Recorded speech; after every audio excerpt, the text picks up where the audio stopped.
Hello, everyone who's watching. Welcome to another recovery story. Today I'm sitting down with Andreas, and I think you guys are really going to love hearing him speak about his journey. It's been really wonderful to work with him. He's a really, really positive and uplifting soul. So I can't wait to see where this interview will take us. Welcome, Andreas, to my YouTube channel. How are you feeling Hi. today? I'm doing great. Thank you for having me. Yeah, absolutely. I usually ask people to start off kind of sharing their story a bit because, the people watching don't really know who you are and what you've been struggling with. So why don't you Mhm. just take the lead and share your experience a little bit? Yeah, so starting with my experiences with existential dread, DPDR, all that, really started when I was in middle school, I believe. I was like a really, really bit of a smartass into proving I was smarter than people, and I was like in my bed one night just thinking about like, yeah, it's like everybody else is just like out here in this fantasy world and I'm living in the real world. And when we die, just nothing. It's just a computer screen turns off. And I was laying in my bed and my brain just started freaking out and it went when the computer screen turns off, it never turns back on again. And there was this immense panic where I legitimately thought I was having a heart attack. I had the like a extremely visceral panic attack in my chest. I thought my heart was stopping. I thought I was dying right there. Those panic attacks happened nightly for probably the next like 5 years. I don't know, probably 3, 4 years, something like that. And it was really, really a horrific thing to experience, and I did not tell anybody. I didn't talk about it. I didn't know who to talk to about it.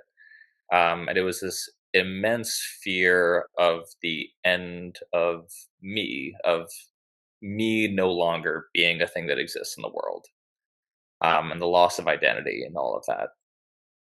Um, that got better when I got into my first romantic relationship when I was 16 years old, because I had this new purpose in my life where it was okay, cool. Well, now I'm with this person, and this is extremely important to me. And I was like, a teenager in love. And I was like, you know what, as long as I'm doing everything right by this person, then I can die satisfied with that. And that gave me comfort. And then that relationship ended, as teenage relationships do. Yeah. um, and then, the fears came back because I had put all of my identity into this other person who was no longer there. And uh, and then in the conversations that we've had, um, I identified, you know, right now is like the first time in my life that I've ever really identified with myself.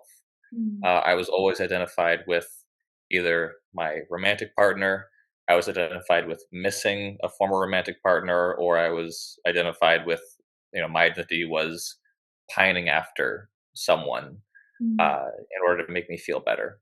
Mhm. Um,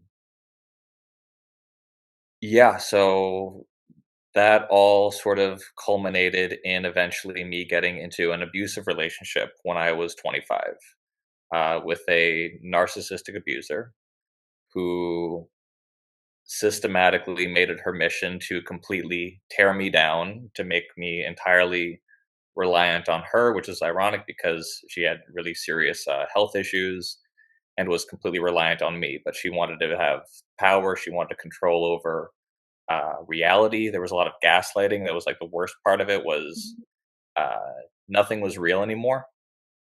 And I think this is also part of where like the DPDR came from. This is a lot of people's experience.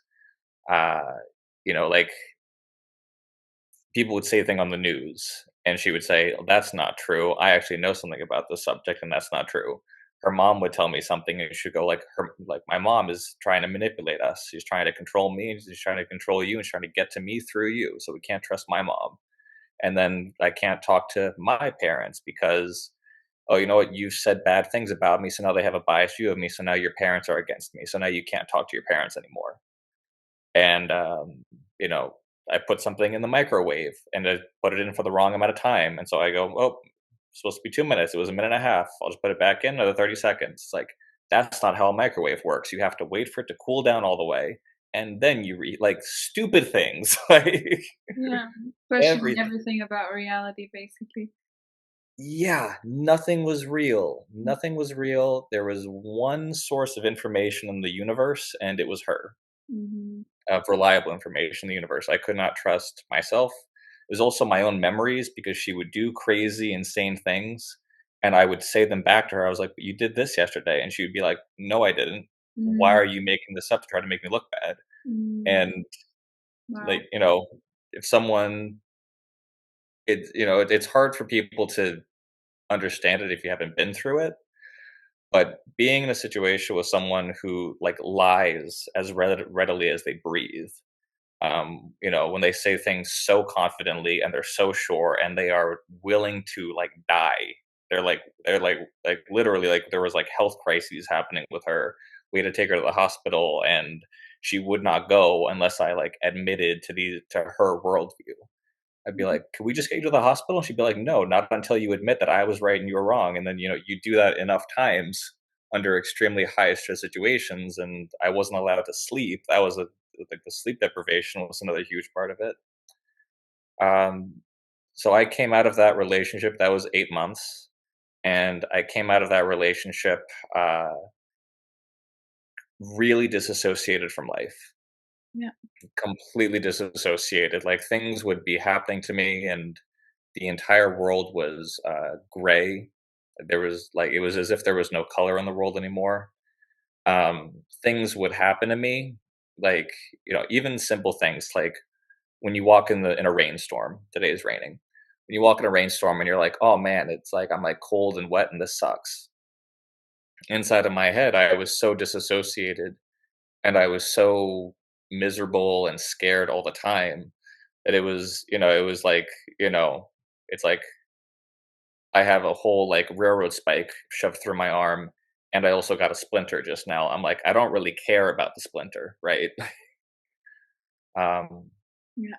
yeah, and yeah, so that was 5, 6 years ago now. It was probably like 4 or 5 months in the last 5 years combined where I wasn't depressed. Yeah. Um, Where you were not depressed? where I was not Mm, depressed, yeah. yeah, Um, it's making me really sad to talk about it right now. Like, that's um, understandable. and I'm like getting a little choked up about it. Like, before I would tell all these stories, and I would talk about this as if it's like a comedy routine. And with past therapists, they would tell me, it's like, "You just told me something really traumatic, and you said it as if it was like no big deal." And I was like, I would just be like, "Yeah," be like Yeah. kind of proud of it that I was like that disassociated. Um, but at a certain point, like all the existential fears of like at a certain point, like my fears of dying really came back really, really strongly. And I think because I was so detached from my body and from my present experience, and I was really hyper aware of it was like I was like a brain in a jar. Mhm. Yeah. Like, I felt like an alien. I didn't feel like a human being. It sort of felt like I was this like other thing, and I was observing all the humans be human Mhm. while I was just like this consciousness that was lamenting its own pain and Mm, lamenting that it would not be around forever, mm, lamenting that it would end and I would lose all of this. Um, yeah. yeah, and then Can I ask, yeah, so if you, um, because there's a relationship between the depression and the dissociation that I think a lot of people struggle with. What mhm. was the relationship for you, or what was the role of the depression in your story, and versus the dissociation or the anxiety? Well, depression, the way that I understand depression is it is your mind and body telling you that you have been through too much. Is that we have felt too much pain, we have gone under too much suffering, we cannot go through, like, body and mind are like, we cannot go through this anymore. And Mhm. so it just shuts everything down. Mhm. And, meanwhile, the rest of life is still happening. I still have to go to work. I still have to pay my bills. And, I'm going to work. I'm going through the motions, all while, depression robs you of your creativity. It robs you of your energy, and it also robs you of your personality. Mhm. Right? Like, I Mhm. lost so much of myself, and I lost access to so much of, like, you know, I feel like naturally I'm actually a pretty, like, happy person. I think the default state of most human beings is to just feel good and be happy generally. Mhm. Like, the baseline state of being alive feels good when you're healthy. Yeah. Yeah, I Or think it's did been that pull it together? Sorry, I yeah, might have yeah. gone on a No, no, no. No, I was just gonna say I feel like it's been really wonderful. Um, you know, I feel like you're a very good example, like what you just said about your natural state. Like in your natural state since the depression has been lifting is such Mhm. a bubbly, like authentic, creative, like I'm like a huge nerd. I'm like a huge yeah, nerd. I'm super kind geeky of. about stuff. Like, I love my interests. Like, Mm, it's been so fun to rediscover yeah, that, like, I like things. yeah, And I was thinking about, like, I think I told you in our last session that, like, now when I go and watch a TV show, I'll watch one episode of a TV show and have so much fun with it and be like, that was a great show. That was so much fun. Now I feel like going out and doing something yeah, versus, like, I'm sure that people watching this who have depression will recognize, like, your depression time warp abilities, yeah. where you go look for TV shows that have like 12 seasons and you Mm, somehow watch 12 seasons of TV in 8 days, even though it's like shouldn't be possible. I'm like, yeah, yeah. somehow you just gain the ability to bend time. You're like, okay, I'm gonna watch 8 seasons in 4 hours now. Like, Yeah, because you're just completely zoned out and also you don't really enjoy what you're watching. It's more just a tool to numb out being present. yeah, yeah, and, for periods of my life, like, I needed that. Like, I needed to watch 10 seasons of Modern Family in 2 weeks.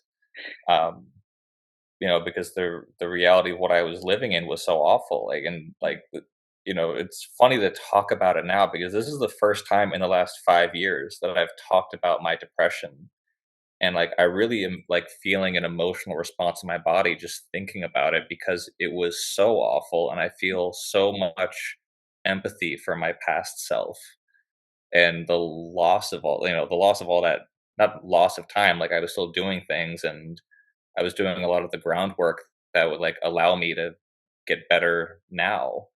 Um, but there was so much time where I was in so much pain, and, like, a good day for me in the last 5 years, like, when I said I'm having a good day, it means I'm doing good at pretending to be okay. Yeah. A bad day was I can no longer pretend to be okay. The fact that you're feeling upset thinking back to that is a good sign because it means that you have Yeah. distance towards it now and that you're looking at that and going like, "Oh my God, like poor kid, what was he going through?" And I guess what this whole channel is about as well is kind of seeing people go through the transformation from A to B. So can you explain Mhm. a bit more about how you're feeling now and also like because I feel like in my opinion you went through quite a big transformation quite quickly, especially Mhm. because you had been struggling for a long time, for a lot of years, and Mhm.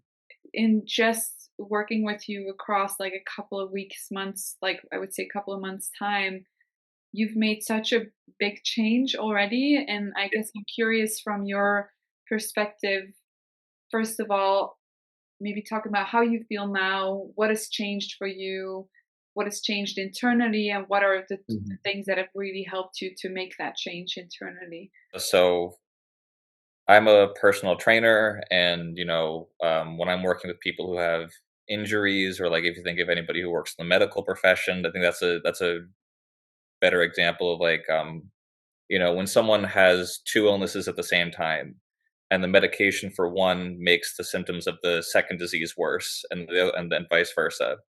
Um, that's what I was living with. So I was living with this like really really strong sense of shame for not being good enough. Um, and I was dealing with this like feeling that the world was complete, that nothing in my life was in my control. Mhm. So I had this perfectionism and I had this lack of control, and so the things where when I was didn't have a sense of control, when I would try to do things that gave me a sense of control, try to like be more productive, try to do something at work, I would run into the other side where it's like, well, you didn't do it well enough. Someone else could have done it better. Someone else would have been smarter than you. Someone else wouldn't even had this problem because they would have fixed it 5 years ago. And here you are, you idiot. You're here, Yeah. you're having to deal with things you shouldn't have to deal with. And so I would like ping pong ball between these two things of like, I have no control. I'm not good enough to get control, but I have to do something to try it. But you didn't do good enough at it. Yeah. And what we worked through is we identified sort of how to have both those things at once, Mm. how to say these things are in your control. And it was just, there was a lot of taking personal responsibility. Yeah. It was taking personal responsibility, but then also like a complete 100% acceptance of failure. Yeah. Um, Yeah. like, you know, cleaning up after myself. A lot of depressed people have a hard time doing laundry, doing chores, right? Before this, if I said, okay, you know what, I'm going to get on a routine, I'm going to get better at doing my laundry, I would, do it the first week, and the second week, I wouldn't do it one day, and the following day I'd be busy, and now it's piling up, and now I'm 3 days behind, and I'm like, I've completely failed, and I'm like, and then it was, I was defeating myself because I would just tell myself, I can't do this because I'm depressed, Yeah. and I was living in this such a victim mindset the whole time, and I was trying not to be, but I was also, it was also so much easier to just say like, okay, you know what? I've been abused. I was emotionally abused growing up. I was emotionally and physically abused by a romantic partner. Um, for someone like me, life is harder. I can't do the things other people can do. Mm. And yeah, the huge thing, like the other gigantic thing that we worked on was working on my beliefs, and going into no, like, yes, bad things have happened to you. Bad things happen to everybody. Good things happen to everybody. Um, just because something bad happened to you 5 years ago, that's not affecting you right now. What's Mm. affecting you right now is that gave you a belief that Yeah. is not true. Yeah. It is, Exactly. it is, and it is not the event that happened that did this. It is now your belief that is affecting you right now. Yeah. Yeah. And that was, like, the biggest thing, because that was something I could control. Mm. That was something I could control, and then we also gave me permission to not be successful, where it said, it's like I think also with existential fears, there's this great sense of importance in the self, Yeah. right? There's this great sense of, like, without me, what is the world, right? Without my perspective, and, sometimes when you're in that mental state, you become hyper aware of, like, if I'm not here, I don't get to observe any of this. What does it matter? And it's like, first Mm. of all, it does matter. Yeah. The fact that other people exist matters. Yeah. And it's kind of like obvious, but not when you're going through it. It matters that other people are here. It matters that other people get to experience life. Mm. Um, Yeah. I yeah, think, no, yeah, yeah, I think you're a very good example of how sometimes there's so many different factors influencing a yeah, psychological state. And what you're describing is that and I guess made it very difficult for you to recover earlier is that you weren't aware of these two opposing forces that were kind of like ping ponging you. Yeah. Because on the one Yeah. hand, there's this victim belief from your past that I'm a Yeah. victim and I can't get better and I can't be happy. And then there's this other part that sometimes tries to then do things that normally typically help with depression, like taking responsibility. But then there's this huge Yeah. critic saying, you can't do anything, like you're not good enough, so why are you even trying? Or if you then don't do anything for a week, it's like, oh, so there's this constant ping ponging in between. And Mhm. it's so interesting how the moment you can become aware of something like that, because I remember that session where you were Mhm. became aware of that, and it was almost like, oh wow, so this part needs to take responsibility and stop acting like a victim, or stop playing that victim card and actually like take responsibility of my emotions. And then this other part of me needs to allow me to also be able to fail, and like needs to make room Yeah. for failure. And once that, I remember once that kind of lifted, a lot of things started to change for you. The really, really nice thing about the work that we've done is that I haven't had to fight the existentialism head Mm, on, mm, right? It's like we talk about things like, the tree outside, its purpose is to be a tree. Purpose is to be the most tree that it can be. yeah, yeah. When I just gave myself permission to like be myself and be a person and engage with my life more, and engage with my life from a place of not ego where I'm like, I have to chase after the most intelligent, most beautiful woman because they're good enough and I'm not. But if they choose me, then I'm good enough. Yeah. Which I've dated the very intelligent, very beautiful woman. It doesn't work. Mm, If it doesn't come from within you, it doesn't work. It doesn't matter. mm, Sometimes it makes you feel worse because now you're comparing yourself to yeah, someone. It was, yeah. but yeah, but no, I did like we don't know what the purpose of life is. We don't know where this is all going. We don't know why we're here. And like I'm now like hearing all these different voices from different YouTube videos, from different like commercials on TV, where I keep on hearing like people who have the answer, which is that there is no answer. Mhm.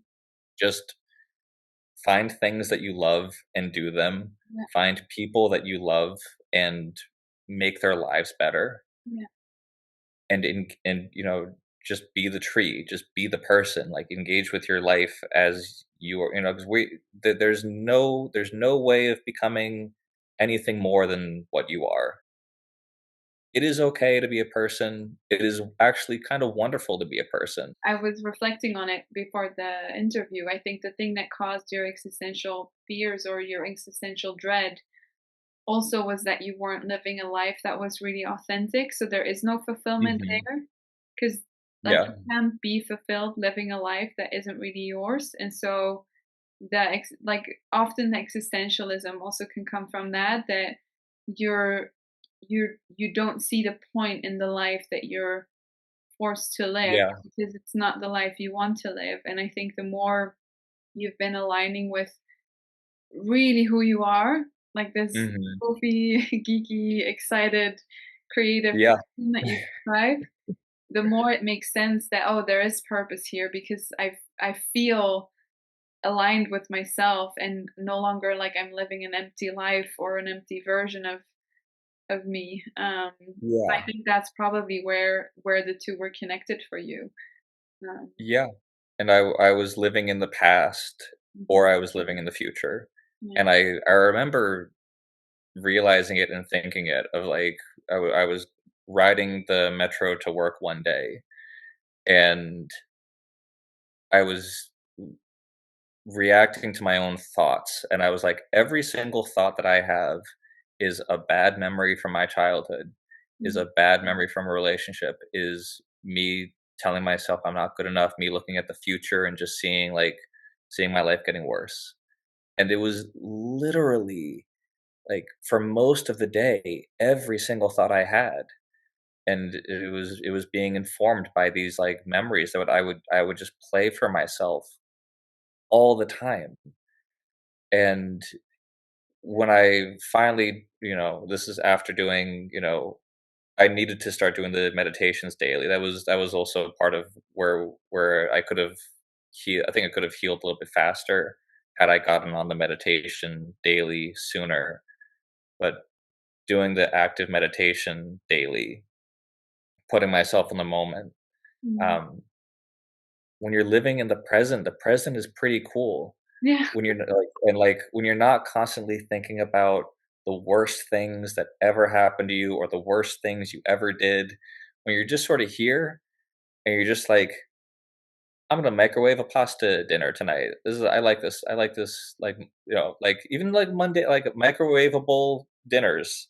I'm Mm. like enjoying so much right now. I'm like, because I really like. I'm like, I don't really care that it's a. I'm not gonna sit here and judge myself and say, oh well, I should be cooking or I should be doing this. I'm like, no, I like this and I'm choosing this. Yeah. Oh, that was another big thing was when I would feel, because I still feel sad, I still feel scared, all these things.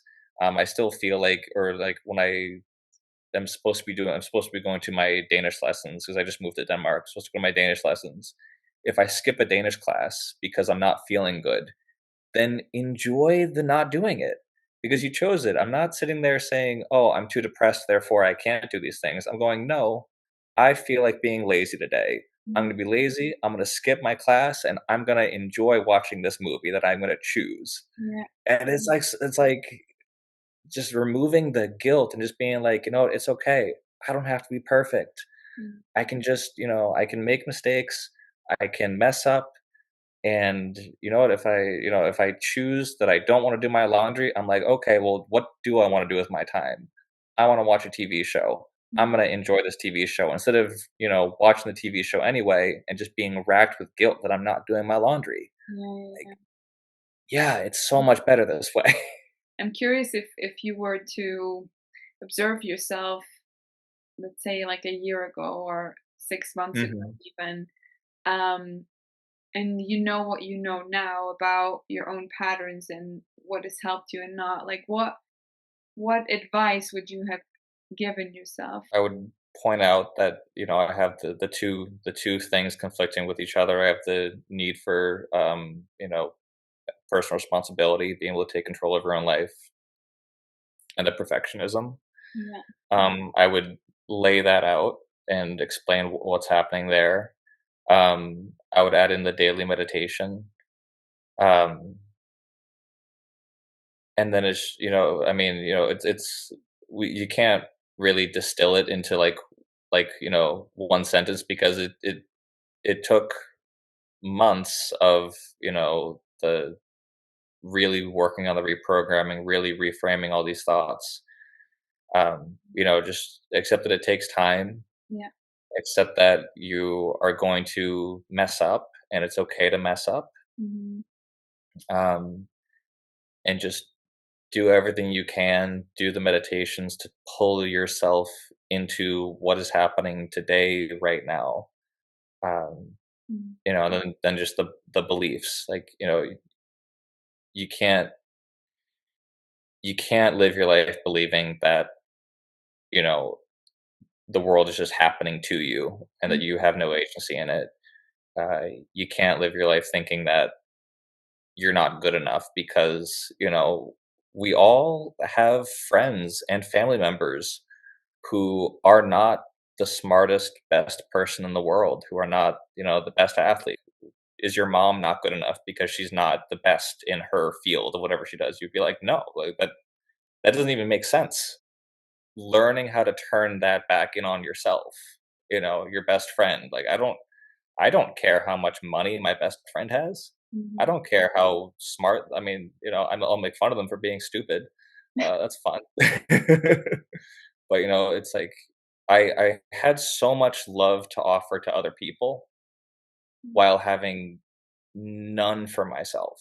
And so if I could explain all that to my past self and then do the meditations, work on the reframing, to make myself feel less important, um, and enjoy other human beings more. Like there's so much more joy to have in other people than there is in ourselves. Um, and I'm having a lot of joy in myself right now. I'm having a great time. I'm having a great time watching Gravity Falls. I'm like planning my next rewatch of the Justice League animated series, and I'm so hyped up for it. I'll be like, yeah, fucking love Kevin Conroy as Batman. It's my jam. So, what is the biggest difference between how you feel now and how you felt, let's say, like 5, 6 months ago? 5, 6 months ago, I was living every day in terror and numbness. So I was experiencing like either like this like very strong disassociation of like I have to like separate my mind from my body in order to avoid all this pain.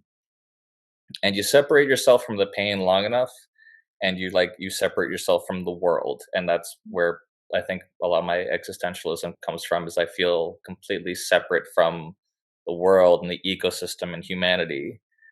Um, and I was in terror. I was in complete terror. Like I was like it would not have been very different. It would have been worse, but it would not have been very much worse if someone had locked me inside of a steel cage and dropped me in the ocean. Like it was like I was like 2 levels away from that as like a daily experience. Now, just I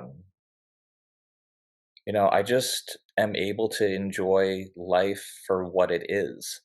I don't think about how it should be, and obviously I still have like moments of fear. I had a panic attack last week while I was writing programs for some of my athletes, and I had to do like 5 in one night, and I just had like that like high school like all my homework is due tomorrow like panic attack of like I'm like I just started, but I just started hyperventilating, and I was like, and then after I hyperventilated, I was like, okay, I needed that.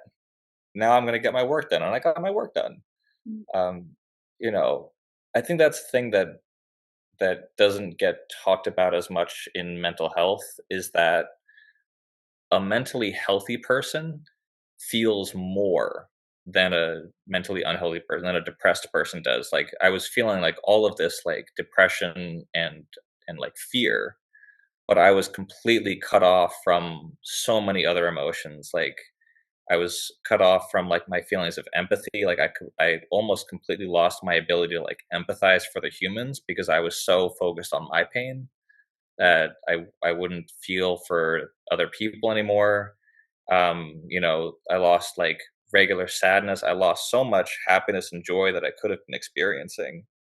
I just didn't have access to those emotions and those feelings. And I said this when we started talking was that, one of my goals was I want to be able to feel the good feelings and the bad feelings. Like I was 2 days ago, I started a new game in the one of the newer Pokemon games. And I was like so annoyed because there's like a 30-minute tutorial. And I'm like, I've been playing Pokemon for 30 years. I'm like, I know how to play Pokemon. Why do I have to go through a 30-minute tutorial? And I was like legitimately frustrated. But then I was like glad that I was frustrated because I was like, that's like part of it. I have to be able to feel these things so that I can also feel happy. I can Right. also feel joy, and yeah, yeah, I'm so much my life is completely different from what it was for like 3 months ago. Mhm. And now I'm getting to the point where I automatically am starting to feel this way where, like there is still a lot of work I have to do. I have to meditate daily. This morning I rode the train and I woke up and I was present with the world. I didn't wake up and immediately think about the world. Like it used to be I wake up and immediately bad memories. Mhm. I woke up and waking up was just waking up. And I went to the bathroom and I got on the train and I sat on the train and I was like, the guy across from me has really cool pants.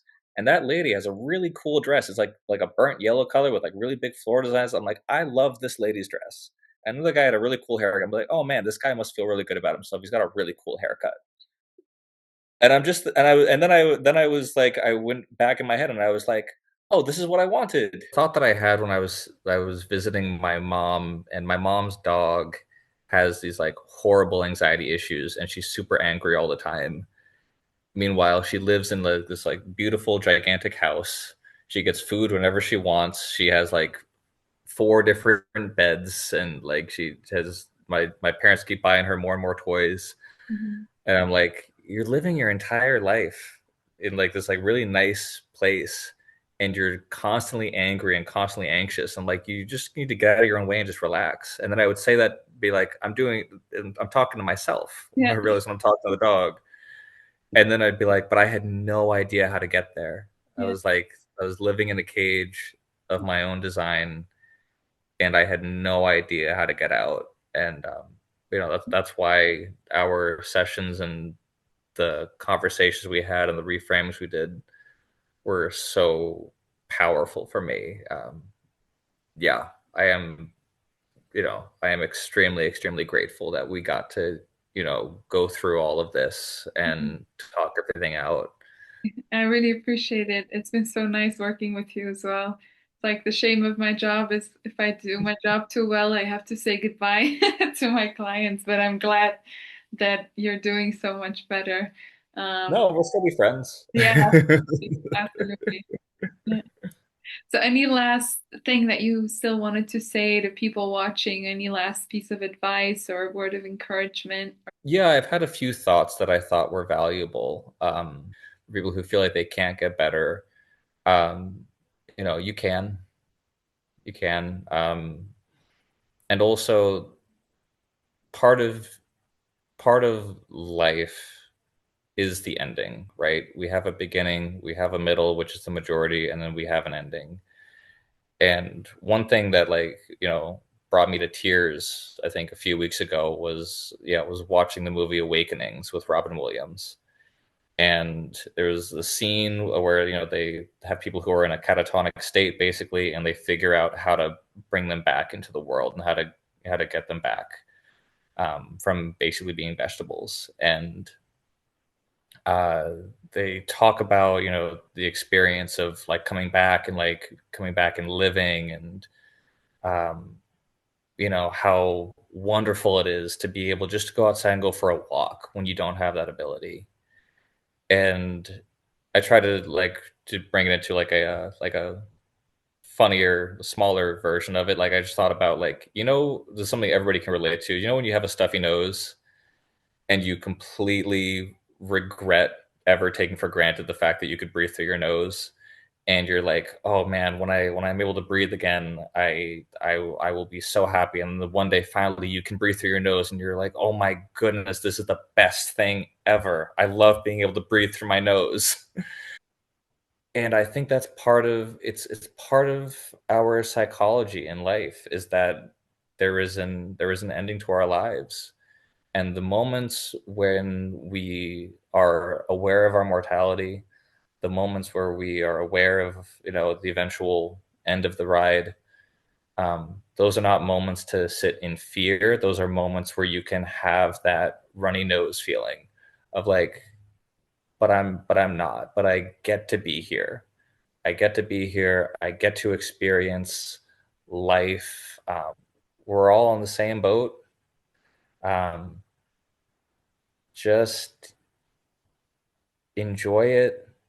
Find people who you love and love them and give to them. It's so much better to love than it is to be loved. Like, I love the experience of loving someone or loving something so much and giving to it. Um, yeah, I really love how you worded things today in like your own creative way. I think people are going to really love this conversation and get a lot from it. I want to really thank you for coming on. I really appreciate it. And I said one of our first sessions that I think you have the capacity to be one of the happiest people you'll ever know. And I still believe that. And I hope that you continue to spread yeah, that happiness around you to your clients, to whoever you come in contact with.